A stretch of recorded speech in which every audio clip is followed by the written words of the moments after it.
আলাইকুম প্রিয় শিক্ষার্থীরা, সবাইকে আমার অনলাইন ক্লাসে স্বাগতম। আজকে আমি আপনাদের সামনে হাজির হয়েছি ইংরেজি দ্বিতীয় পত্রের বিশেষ ক্লাস নিয়ে। আজকের টপিক টেন্স, সময় বা কাল। তার আগে আমি আমার পরিচয়টা দিই আপনাদের। আমি মোহাম্মদ মেহেদি হাসান। আপনাদের সামনে আজ আমি ক্লাস নিব, সেটা হচ্ছে টেন্সের উপর। তো let's start the class today. প্রথমে আমরা জানবো টেন্স বা কাল কাকে বলে। আমরা ক্রিয়া সম্পাদনের বা ভার্ব সম্পাদনের সময়কে টেন্স বলে।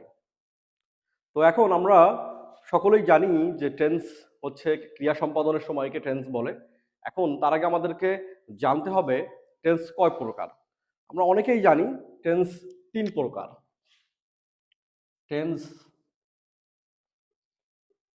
3 প্রকার। নাম্বার 1,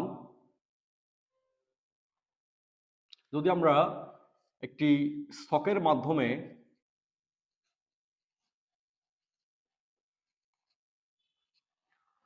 আমরা এখানে 3 প্রকার টেন্স দেখতে পাচ্ছি: present tense, past tense, future tense. এবং এই প্রত্যেক প্রকার টেন্সকে আবার 4 ভাগে ভাগ করা হয়েছে। প্রত্যেক প্রকার টেন্সকে 4 ভাগে ভাগ করা হয়েছে। যেমন যদি আমরা প্রেজেন্ট টেন্স ধরি তাহলে সিম্পল প্রেজেন্ট টেন্স অথবা প্রেজেন্ট ইনডিফিনাইট টেন্স, তারপর প্রেজেন্ট কন্টিনিউয়াস টেন্স, তারপর প্রেজেন্ট পারফেক্ট টেন্স এবং last one present perfect continuous tense. তেমনইভাবে পাস্ট টেন্সকেও ওই সেম একই 4 প্রকার, ফিউচার টেন্সকেও ওই একই 4 প্রকার ভাবে আমরা গণ্য করতে পারি। এখন আমরা দেখব যে প্রেজেন্ট টেন্স আসলে কি জিনিস এবং পাস্ট টেন্স কি জিনিস, ফিউচার টেন্স কি জিনিস। প্রেজেন্ট টেন্স হচ্ছে বর্তমান কাল, মানে বর্তমানে কোনো কাজ চলছে বা চলমান রয়েছে, বা বর্তমানে কোনো কাজ ঘটে, অভ্যাসগত কর্ম, হ্যাঁ, বা কোনো সময় ধরে চলছে, বা কোনো কাজ শেষ হয়েছে, এরকম কোনো বিষয়কে আমরা বর্তমান কাল হিসেবে গণ্য করে থাকি। এবং পাস্ট টেন্স হচ্ছে অতীতকাল, যেটাকে আমরা বলতে পারি যেটা অতীতে ঘটে গেছে, যেটা হতে পারে কয়েক ঘন্টা আগে বা গতকাল, হ্যাঁ, বা 1 বছর আগে, 10 বছর আগে। এই সমস্ত বিষয়গুলোকে আমরা বলি পাস্ট টেন্স। এবং শেষে যেটা রয়েছে ফিউচার টেন্স। ফিউচার টেন্স মানে যেটা এখনো ঘটেনি বা বর্তমানে ঘটছে না, এটা ভবিষ্যতে ঘটবে। 1 ঘন্টা পরে হতে পারে, বা 1 দিন পরে হতে পারে, 10 দিন পরে হতে পারে। যেমন হচ্ছে আমি আগামীকাল মাগুরা শহরে যাব, এটা হচ্ছে একটা ভবিষ্যৎকাল। তো আমরা এই যে 3 প্রকার টেন্সের আমরা সংজ্ঞাটা বুঝলাম, এবং আমরা নেক্সট যেটা শিখবো সেটা হচ্ছে প্রত্যেক প্রকার টেন্সের গঠন প্রণালী এবং আমরা বাংলায় চেনার উপায় এবং উদাহরণ সহ আমরা বুঝিয়ে দিব। চলেন আমরা শুরু করি। তো আমরা প্রথমে যেটা আলোচনা করব সেটা হচ্ছে প্রেজেন্ট টেন্স নিয়ে। যদি আমরা একটা বাক্য লিখি ইংরেজিতে, সেটাকে বাংলা করলে কেমন হয় আমরা দেখতে পারি।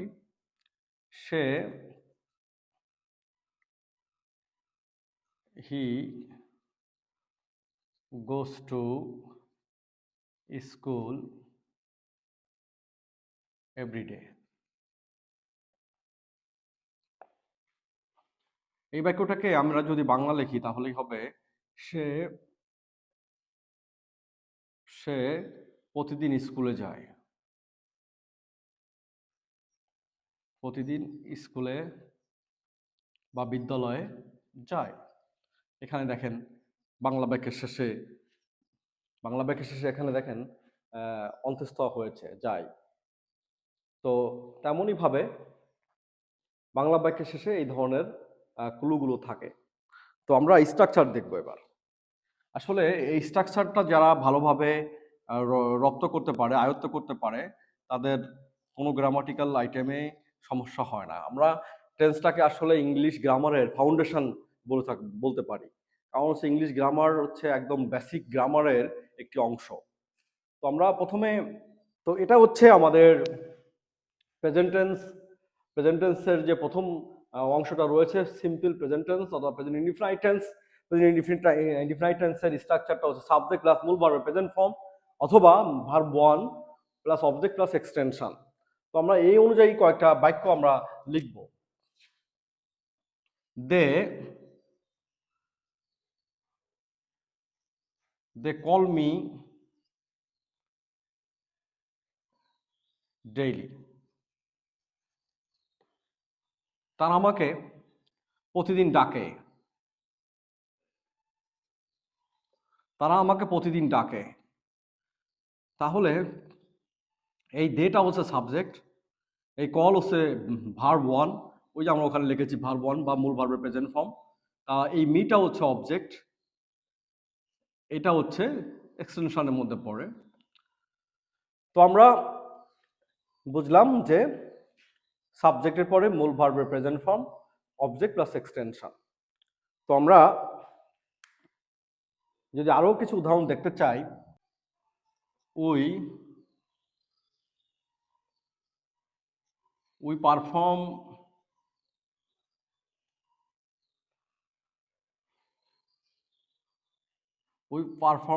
on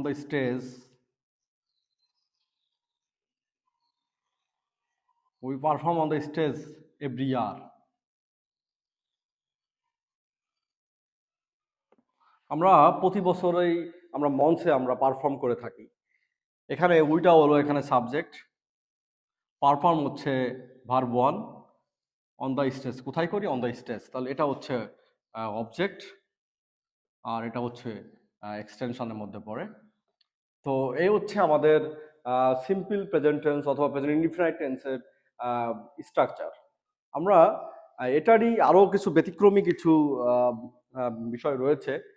সেই এই যে আমরা এখানে কয়েকটা সাবজেক্ট লিখেছি, হি সি কারো নাম, ইট এভরিবডি এভরিওয়ান, হ্যাঁ, এগুলো যদি কখনো থার্ড পারসন, এগুলো যদি কখনো সাবজেক্ট হিসেবে বসে তা এবং বাক্যটি যদি প্রেজেন্ট ইনডিফিনাইট টেন্স হয়, তাহলে আমাদেরকে ভার্বের শেষে এস বা ইএস যুক্ত করতে হবে। প্রিয় শিক্ষার্থীরা, আমরা দেখব সেক্ষেত্রে আমাদের স্ট্রাকচারটা কেমন হবে। সেক্ষেত্রে আমাদের স্ট্রাকচারটা হবে সাবজেক্ট প্লাস ভার্বের সাথে এস বা ES plus object plus EXT বা এক্সটেনশন। তো আমরা কয়েকটা বাক্য এই স্ট্রাকচার অনুযায়ী লিখবো। সেটা হচ্ছে she sings a song, she sings a song so sweetly. সে সে গান গায় খুবই মিষ্টি সুরে, সে গান গায়। এখানে দেখেন যে আগের যে বাক্যগুলো আমরা লিখেছিলাম, সাবজেক্টের পরে কিন্তু মূল ভার্ব বসেছে, ও শেষে কিন্তু এস বা ইএস কিছু যুক্ত হয়নি। কিন্তু এক্ষেত্রে subject third person singular number হওয়ার কারণে ভার্বের শেষে এস বা ইএস যুক্ত হয়েছে, মূল ভার্ব প্লাস এস বা ইএস, এবং এর সংটা হচ্ছে এখানে অবজেক্ট এবং এটা হচ্ছে বাকি এক্সটেনশনের মধ্যে পড়েছে। তো এই হচ্ছে আমাদের third person singular number subject হলে আমাদের স্ট্রাকচারটা কেমন হবে আমরা সেটা দেখলাম। এবার আমরা দেখব যে আমরা ইন্টারোগেটিভ এবং নেগেটিভ যখন করব, এই ধরনের বাক্যগুলো আমরা ইন্টারোগেটিভ এবং নেগেটিভ যখন করব তখন আমাদের স্ট্রাকচারটা কেমন হবে। তো আমরা প্রথমে দেখব হচ্ছে নেগেটিভ স্ট্রাকচার।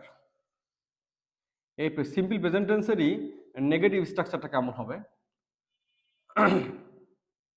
প্রথমে সাবজেক্ট আসবে, তারপর হচ্ছে ডু নট বা ডোন্ট অথবা ডাজেন্ট,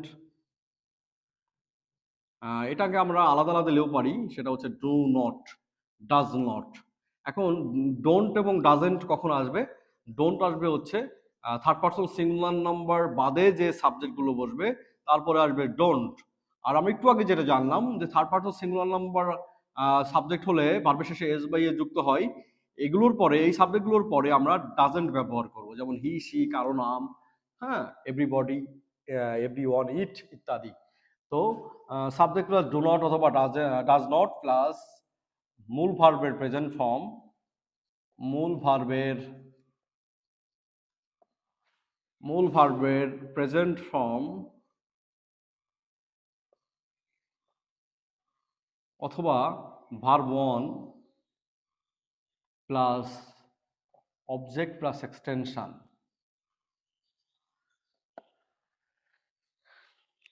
এখন দেখেন এখানে একটু অ্যাড হয়েছে, নেগেটিভের ক্ষেত্রে ডু নট অথবা ডাজ নট অ্যাড হয়েছে সাবজেক্টের পরে, নেগেটিভ যেহেতু আমাদের আমরা করবো বাক্যটি। তো এরকম যদি আমরা কয়েকটা বাক্য লিখি সেক্ষেত্রে আমাদের কিরকম হয়, I don't know him, I don't know him, আমি তাকে চিনি না। এখানে আইটা হচ্ছে সাবজেক্ট, এই ডোন্টটা এই আমাদের স্ট্রাকচার থেকে এসেছে, যেহেতু নেগেটিভ সেন্টেন্স এই জন্য আমাদেরকে ডোন্ট ব্যবহার করতে হয়েছে। এখন অনেকে বলতে পারে আয়ের পরে আমরা ডোন্ট কেন বসালাম, ডাজেন্ট কেন হলো না? সেক্ষেত্রে আমাদেরকে বুঝতে হবে আইটা হচ্ছে ফার্স্ট পার্সন, ফার্স্ট পার্সনের পরে সবসময়ের জন্যই ডোন্ট বসবে।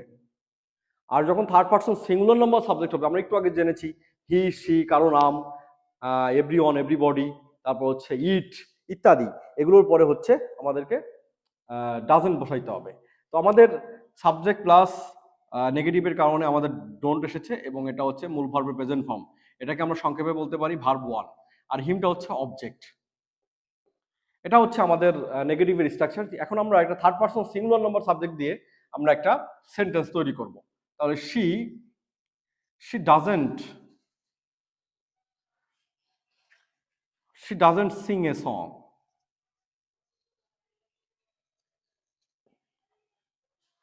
এটা হচ্ছে আমাদের এখানে অনেকের কাছে প্রশ্ন থাকতে পারে যে শির পরে ডাজেন্ট আসলো কেন, কেন ডোন্ট আসলো না?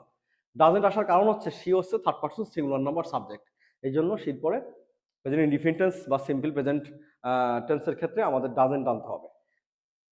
তারপর হচ্ছে সিং এ সং, এটা হচ্ছে আমাদের কারণ। তাহলে আমরা নেগেটিভ স্ট্রাকচারটা আমরা দেখলাম প্রেজেন্ট ইনডিফিনিট টেন্স বা সিম্পল প্রেজেন্ট টেন্সের। এবার আমরা যেটা দেখবো সেটা হচ্ছে আমরা প্রশ্নবোধক যে বাক্যগুলো রয়েছে বা ইন্টারোগেটিভ স্ট্রাকচারটা কেমন হয়। তো আমরা প্রথমে বাক্যের শুরুতে আসবে ডু অথবা ডাজ, ডু অথবা ডাজ আসবে বাক্যের শুরুতে। এটা হচ্ছে ইন্টারোগেটিভ, এই ডু এবং ডাজ আসবে হচ্ছে আমাদের ইন্টারোগেটিভ বাক্যটা যখন হ্যাঁ বোধক হবে তখন আসবে হচ্ছে ডু অথবা ডাজ। আর যখন ডু নট বা ডোন্ট অথবা ডাজেন্ট, ডোন্ট অথবা ডাজেন্ট আসবে হচ্ছে আমাদের নেগেটিভের ক্ষেত্রে বা না বোধকের ক্ষেত্রে। নাবোধক স্ট্রাকচারের ক্ষেত্রে আমাদের ডু নট অথবা ডাজেন্ট আসবে। তো ডু অথবা ডাজ, ডোন্ট অথবা ডাজেন্ট প্লাস সাবজেক্ট প্লাস মূল ভার্বের প্রেজেন্ট ফর্ম, মূল ভার্বের প্রেজেন্ট ফর্ম অথবা মূল ভার্বের প্রেজেন্ট ফর্ম অথবা ভার্ব ওয়ান আমরা যেটাকে বলি, সাবজেক্ট প্লাস ও অবজেক্ট প্লাস এক্সটেনশন। লাস্টে আমাদের যেটা করতে হবে প্রশ্নবোধক চিহ্ন দিতে হবে। অনেকে সবকিছু ঠিকঠাক করে কিন্তু লাস্টে গিয়ে এই প্রশ্নবোধক চিহ্নটা দেয় না, এই জন্য বাক্যটি ভুল হিসেবে বিবেচিত হয়। আমাদেরকে খেয়াল রাখতে হবে অবশ্যই লাস্টে এই প্রশ্নবোধক চিহ্নটা দিতে হবে। তো আমরা সেম এই স্ট্রাকচার দিয়ে একটা বাক্য, আমরা দুইটা বাক্য লিখব। সেটা হচ্ছে ডাজ হি প্লে ফুটবল। এখন কথা হচ্ছে এই বাক্যটা আমরা বাক্যের শুরুতে ডাজ নিয়ে আসলাম। কেন ডাজেন্ট নিয়ে আসলাম না কেন? কারণ হচ্ছে বাক্যটি হ্যাঁ বোধক, এই জন্য আমরা ডাজ নিয়ে এসেছি। যদি আমরা না বোধক একটা বাক্য লিখি, এই সেম বাক্যটাকে যদি আমরা না বোধক করি তাহলে আমরা ডাজেন্ট আনতে হবে। Doesn't he play football.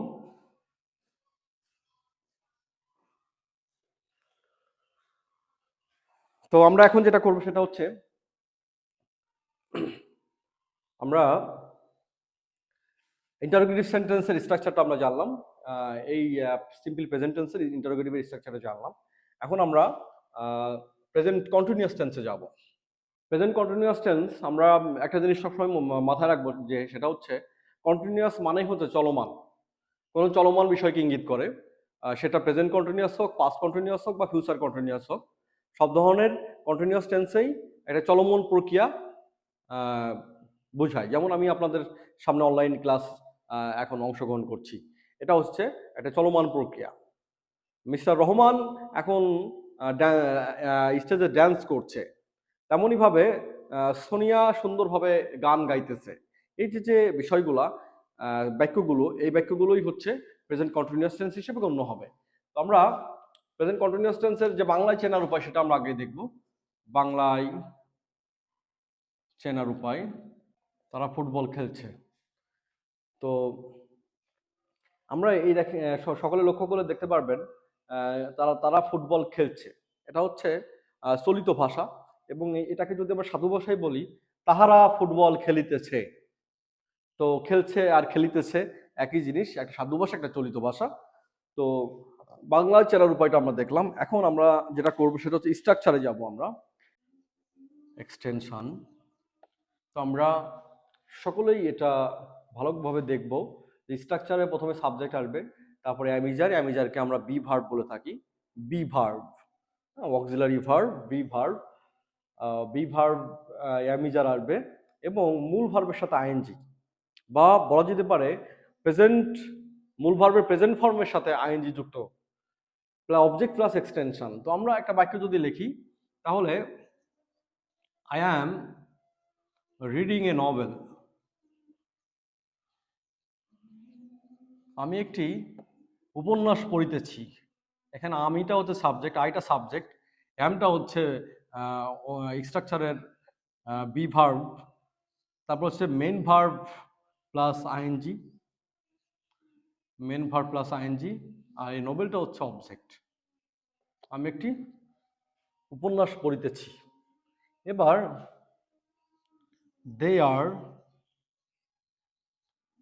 Are doing a work,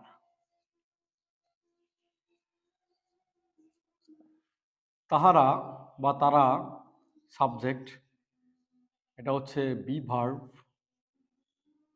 এটা হচ্ছে মেন ভার্ব প্লাস আইএনজি, আর এই ওয়ার্কটা হচ্ছে অবজেক্ট। তো আমরা আরেকটা বাক্য লিখবো, সেটা হচ্ছে he is writing, he is writing on white board. এখানে হিটা হচ্ছে এখানে সাবজেক্ট, ইজটা হচ্ছে বি ভার্ব, আর রাইটিংটা হচ্ছে main verb plus ING. One whiteboard, কোথায় লিখছে? সাদা বোর্ডে লিখছে, এটা হচ্ছে অবজেক্ট। তো আমরা বুঝতে পারলাম যে প্রেজেন্ট কন্টিনিউয়াস টেন্সের স্ট্রাকচারটা কেমন হয়, এবং উদাহরণ আমরা দুই তিনটা উদাহরণ দেখলাম। এক্ষেত্রে আমরা ক্লিয়ার হয়েছি যে কিভাবে প্রেজেন্ট কন্টিনিউয়াস টেন্স হয়, এবং এই যে স্ট্রাকচারটা রয়েছে, এই স্ট্রাকচারটা আমরা ভালোভাবে রপ্ত করব, যাতে করে আমাদের অন্যান্য যে গ্রামাটিক্যাল আইটেমগুলো রয়েছে সেগুলোতে কোনো প্রবলেম না হয়। আমরা টেন্স যে যত ভালোভাবে, যে যত বেশি আয়ত্ত করতে পারবো, তার ভবিষ্যতে অন্যান্য গ্রামাটিক্যাল আইটেম, যেগুলো কঠিন গ্রামাটিক্যাল আইটেমগুলো রয়েছে, ওইগুলো আরো বেশি তার জন্য সহজ হবে। তো আমরা দেখব যে প্রেজেন্ট কন্টিনিউয়াস টেন্সের যে নেগেটিভ স্ট্রাকচারটা রয়েছে এবং প্রশ্নবোধক কিভাবে করতে হয়, সে প্রশ্নবোধকের স্ট্রাকচারগুলো আমরা এখন দেখব। Subject plus am is are, am is are সাথে নট যুক্ত হবে, not, am not, is not, are not. এখন এম এর সাথে আমরা নট যুক্ত করলে এইন্ট হয়, ইজের সাথে নট যুক্ত করলে ইজেন্ট হয়, আর এর সাথে নট যুক্ত করলে আরেন্ট হয়। তো আমরা বুঝতে পারছি সাবজেক্টের পরে অ্যামিজার, তারপর নট, তারপর হচ্ছে মেন ভার্বের সাথে আইএনজি, বা মূল ভার্বের প্রেজেন্ট ফর্মের সাথে ING, main verb plus ING plus object plus extension. আমরা একটা বাক্য লিখি, he is not doing the work, সে কাজটি করছে না। তো এখানে হিটা হচ্ছে সাবজেক্ট, আর ইজটা হচ্ছে আমাদের স্ট্রাকচারের ইজ নট, যেহেতু আমরা ইজ হচ্ছে আমাদের বি ভার্ব, এবং নটটা বসেছেন যেহেতু বাক্যটা নেগেটিভ, এই জন্য আমাদেরকে বসাতে হয়েছে। এবং মূল ভার্বের সাথে ING, main verb plus main verb plus ING, তারপর হচ্ছে লাস্টে অবজেক্ট। এটা হচ্ছে আমাদের আমরা নেগেটিভ স্ট্রাকচারটা জানলাম। ইন্টারোগেটিভ স্ট্রাকচার, প্রথমে বাক্যের শুরুতেই am is are, am is are এটা হচ্ছে আমাদের হ্যাঁ বোধকের ক্ষেত্রে বা বাক্যটি যদি অ্যাফার্মেটিভ হয় তাহলে অ্যাম ইজ আর। আর যদি আমাদের অ্যাম, এইন্ট, ইজেন্ট, আরেন্ট, এটা হচ্ছে আমাদের না বোধকের ক্ষেত্রে।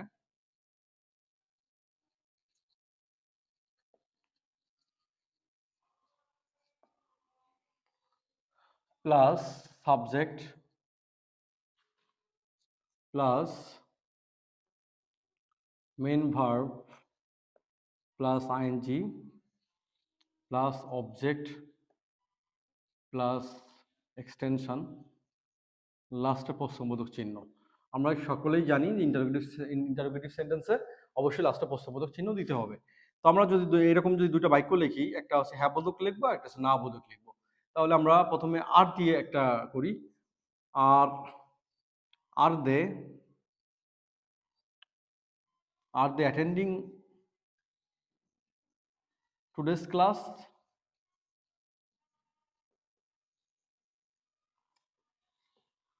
আর দে অ্যাটেন্ডিং টুডেস ক্লাস? তারা কি আজকের ক্লাসে উপস্থিত থাকবে, উপস্থিত হচ্ছে বা হইতেছে? তো এখন এই বাক্যটাকে যদি আমরা নেগেটিভ করি তাহলে aren't they attending today's class?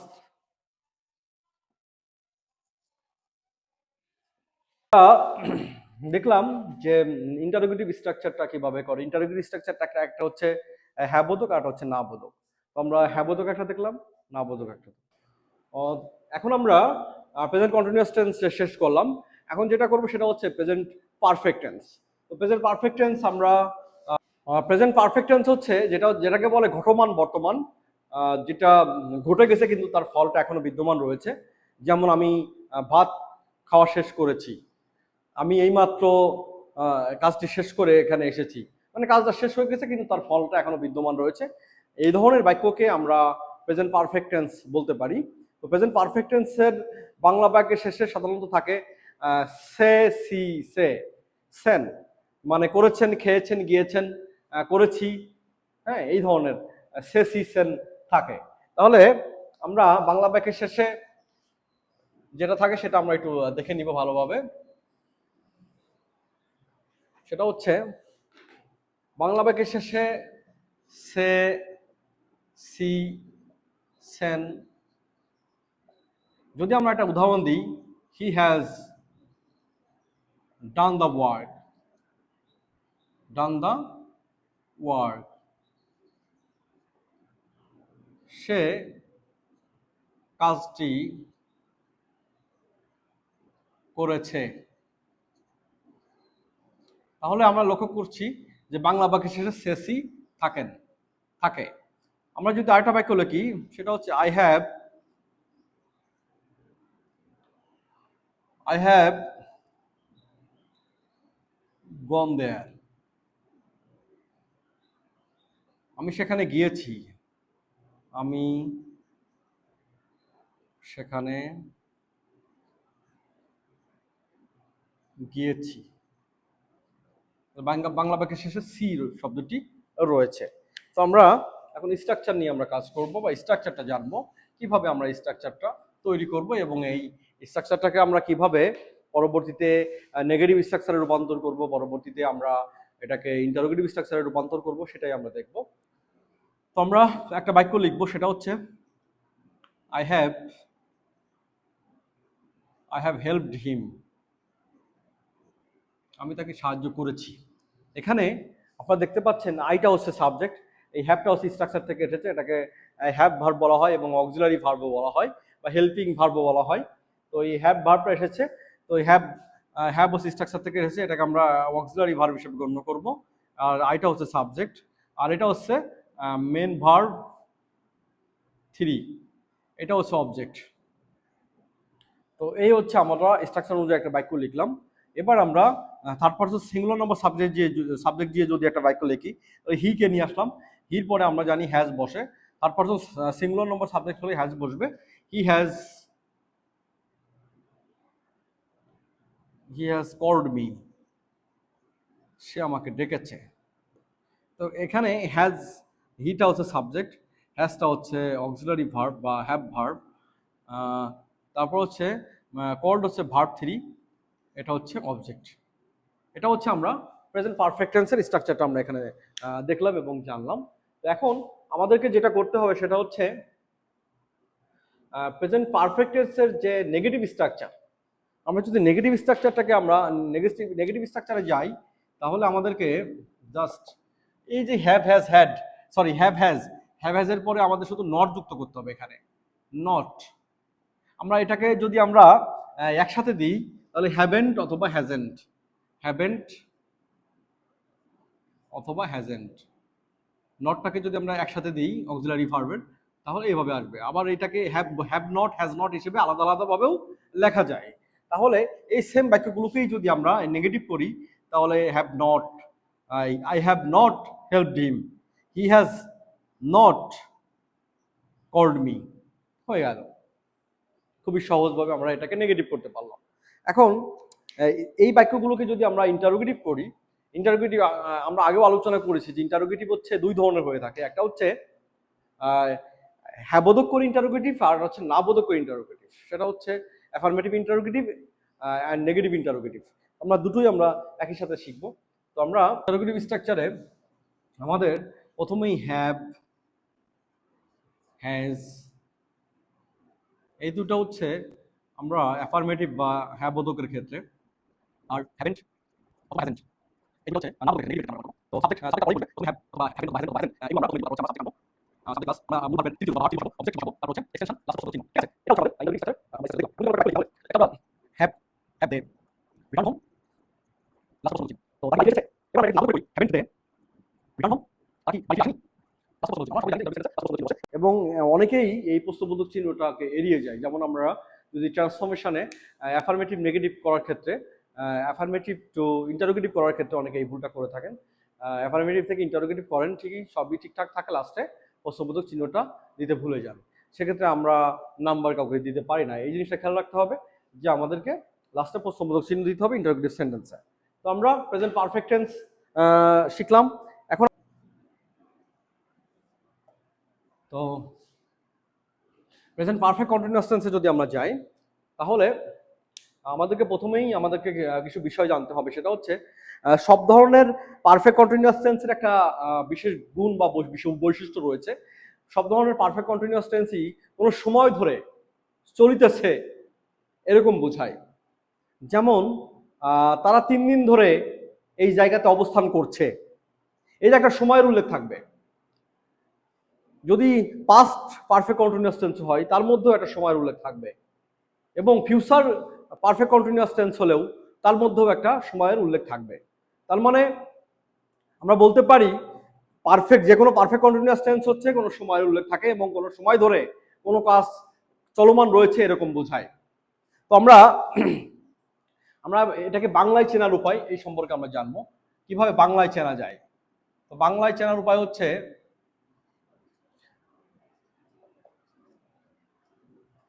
কোনো বাংলা বাক্যের শেষে, কোনো বাংলা বাক্যের শেষে সে, তেসে, তেসি,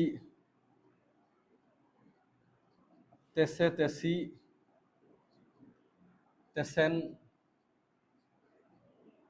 সে, সি, সেন থাকে ও কোনো সময় যাবত, কোনো সময় যাবত চলমান প্রক্রিয়া বোঝায়, প্রক্রিয়া বোঝায়। তাহলে আপনারা সকলে দেখে নেন যে বাংলায় চেনার উপায়টা হচ্ছে এরকম। আমরা স্ট্রাকচার যদি আমরা লক্ষ্য করি, এটার স্ট্রাকচারে যাওয়ার আগে আমরা একটু অ্যাড করে নিব। সেটা হচ্ছে আমরা একটা বাক্য লিখবো এরকম। যদি আমরা এইভাবে লিখি, ইট has been raining, it has been raining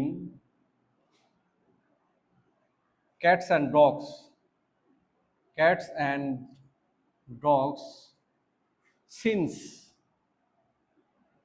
morning। সকলে লক্ষ্য করেন যে এখানে একটা বাক্য আমরা লিখেছি, it has been raining cats and dogs since morning. মুষলধারে সকাল থেকে বৃষ্টি হচ্ছে। এখন এখানে একটা সময়ের উল্লেখ আছে, কখন থেকে? সকাল থেকে। এই যে সময়ের উল্লেখ যদি থাকে তাহলে আমাদেরকে প্রেজেন্ট পারফেক্ট টেন্স, এটা আপনারা লক্ষ্য করবেন যে বৃষ্টি হইতেছে, এখানে বাংলা বাক্যের শেষে তেসে আছে। আর এই বাক্যটাকে আমরা সাধু ভাষায় বলেছি, এই জন্য তেসে আছে। যদি আমরা চলিত ভাষায় বলতাম তাহলে সকাল থেকে বৃষ্টি হচ্ছে, ছয়কের সে, বাংলা বাক্যের শেষে সে সি সেন, তেসে তেসি তেসেন, কিন্তু সময়ের উল্লেখ থাকবে। আমরা এর আগে পড়েছিলাম সেটা হচ্ছে প্রেজেন্ট কন্টিনিউয়াস টেন্স, সেটাতে কিন্তু সময়ের উল্লেখ ছিল না, এটাতে সময়ের উল্লেখ আছে। তো এখন যেটা আমরা করবো সেটা হচ্ছে আমরা স্ট্রাকচার বা স্ট্রাকচার, প্রথমে সাবজেক্ট আসবে প্লাস হ্যাভ অথবা has plus been, been plus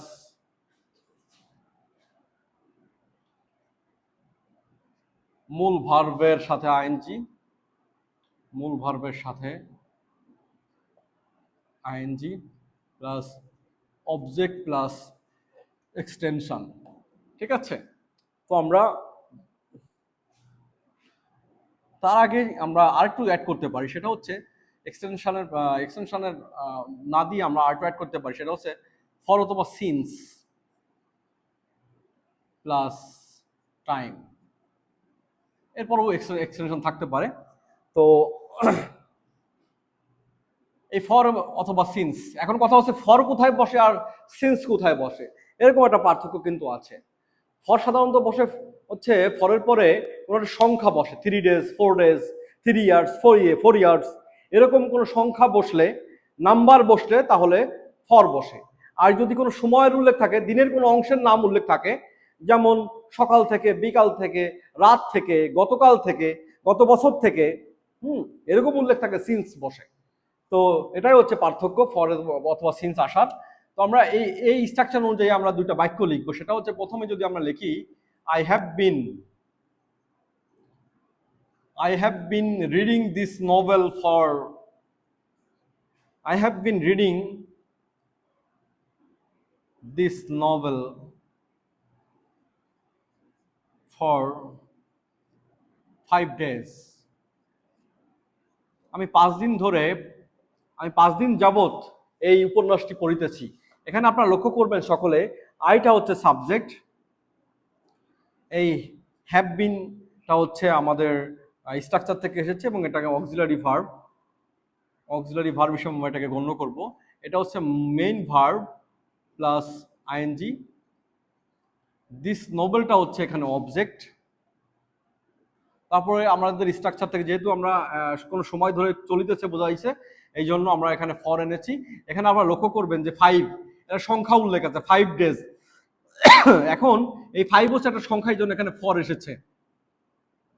যদি এখানে গতকাল রাত থেকে, নাইট, লাস্ট নাইট এরকম উল্লেখ থাকতো তাহলে হচ্ছে এখানে সিন্স বসতো। তো এই হচ্ছে পার্থক্য।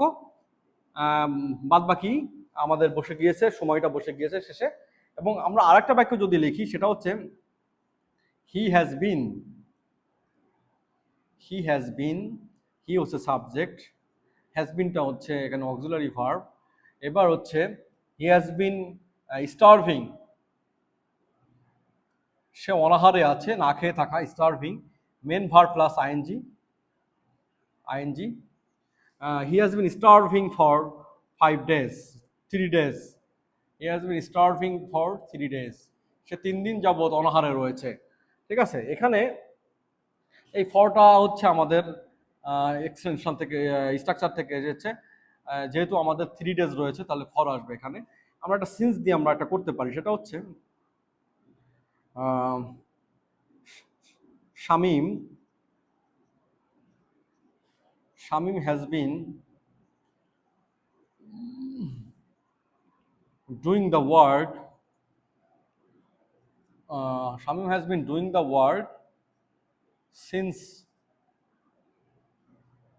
morning. এখানে আপনারা দেখতে পাচ্ছেন Shamim has been doing the work since morning. এখানে সিন্সের পরে মর্নিং আছে। মর্নিং মানে হচ্ছে একটা দিনের একটা অংশ, সকাল, সকাল থেকে এইরকম কোনো সময় থাকলে সেক্ষেত্রে সিন্স, আর যদি কোনো সংখ্যা থাকে তাহলে ফর। আশা করি সকলে ক্লিয়ার হয়েছেন বিষয়টি। তো প্রিয় শিক্ষার্থীবৃন্দ, আপনারা দেখতে পাচ্ছেন যে এখানে আমাদের প্রেজেন্ট পারফেক্ট কন্টিনিউয়াস টেন্সের তিনটে বাক্য আমরা এখানে লিখেছি স্ট্রাকচার অনুযায়ী। এবার আমরা যেটা করব সেটা হচ্ছে আমরা এই বাক্যটাকেই একইভাবে আমরা নেগেটিভ স্ট্রাকচার কিভাবে আমরা নেগেটিভ হিসেবে প্রমাণ করব বা নেগেটিভ হিসেবে তৈরি করব সেটা আমরা দেখব। এখানে নট যুক্ত হবে। এখানে নেগেটিভ যখন হবে, এখানে নেগেটিভ স্ট্রাকচার যখন হবে subject plus have, not, has not plus been plus মূল ভার্বের সাথে আইএনজি, অবজেক্ট প্লাস ফলো অথবা সিন্স প্লাস টাইম। তো এখন she has not been doing the work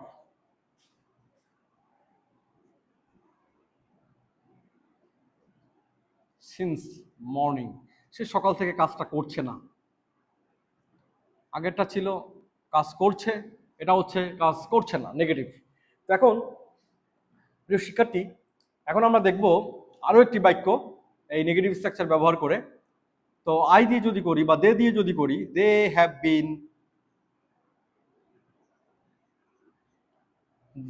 bin, sorry, যেহেতু নেগেটিভ আমাদের নট আনতে হবে, নট। তো এই হচ্ছে আমাদের প্রেজেন্ট পারফেক্ট কন্টিনিউয়াস টেন্সের নেগেটিভ স্ট্রাকচার। এখন আমরা যেটা করব সেটা হচ্ছে আমরা ইন্টারোগেটিভ স্ট্রাকচার করব। ইন্টারোগেটিভ স্ট্রাকচার আমরা দুই ধরনের করব, একটা হচ্ছে অ্যাফার্মেটিভ, একটা হচ্ছে নেগেটিভ। তো আমরা নেগেটিভ স্ট্রাকচার প্রথমে আমরা যেটা লিখবো সেটা হচ্ছে হ্যাভ অথবা হ্যাজ। এটা হচ্ছে অ্যাফার্মেটিভের ক্ষেত্রে। আর হ্যাভেন্ট অথবা হ্যাজেন্ট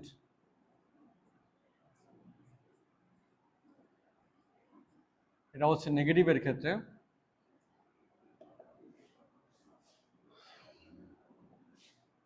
আমরা প্রথমেই আমরা সকলেই জানি, অবগত আছি যে ইন্টারোগেটিভ সেন্টেন্সে সবসময় অক্সিলারি ভার্বটা বাক্যের শুরুতে চলে আসে এবং তারপরে সাবজেক্ট চলে আসে।